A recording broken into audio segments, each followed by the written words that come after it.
চলিব আমার দাবি ন্যায্য দাবি সরকার তুমি মানিয়ে তহসিলদারির তুরন্ত বদলে আমার দাবি সমস্ত বন্ধুମାନଙ୍କୁ ପୁଣି ଥରେ ସ୍ୱାଗତ କରୁଛି। ମୁଁ ଏଠି ଆପଣମାନଙ୍କ ସାମ୍ନାରେ ଭାଷଣ କିଛି ଦେବି ନାହିଁ, ଯାହା ମୁଁ ଅନୁଭବ କରିଛି ସ୍ୱଚକ୍ଷୁରେ ଦେଖିଛି ଏବଂ ଜାଣିଛି ତାହା ମୁଁ ଟିକେ ଆପଣଙ୍କର ସାମ୍ନାରେ ଉପସ୍ଥାପନ କରିବା ପାଇଁ ଚାହୁଁଛି।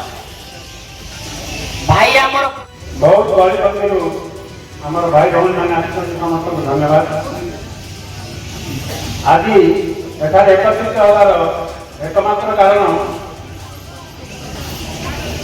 ପ୍ରଶାସନିକ ସ୍ତରରେ ଜନସାଧାରଣଙ୍କ ପ୍ରତି ସେମିତି କିଛି କାମ ହେଲା ଭଳିଆ ଜଣାପଡ଼ୁନି। ବହୁତ ଲୋକଙ୍କର ଅସୁବିଧା ହେଉଛି, ବିଶେଷ କରି ତହସିଲରେ ଲୋକଙ୍କର ସୁବିଧା ଲୋକମାନେ ପାଇପାରୁନାହାନ୍ତି। ଯଦି କରିବ ରାସ୍ତାଘାଟରେ ଲଢ଼େଇ ହେବ।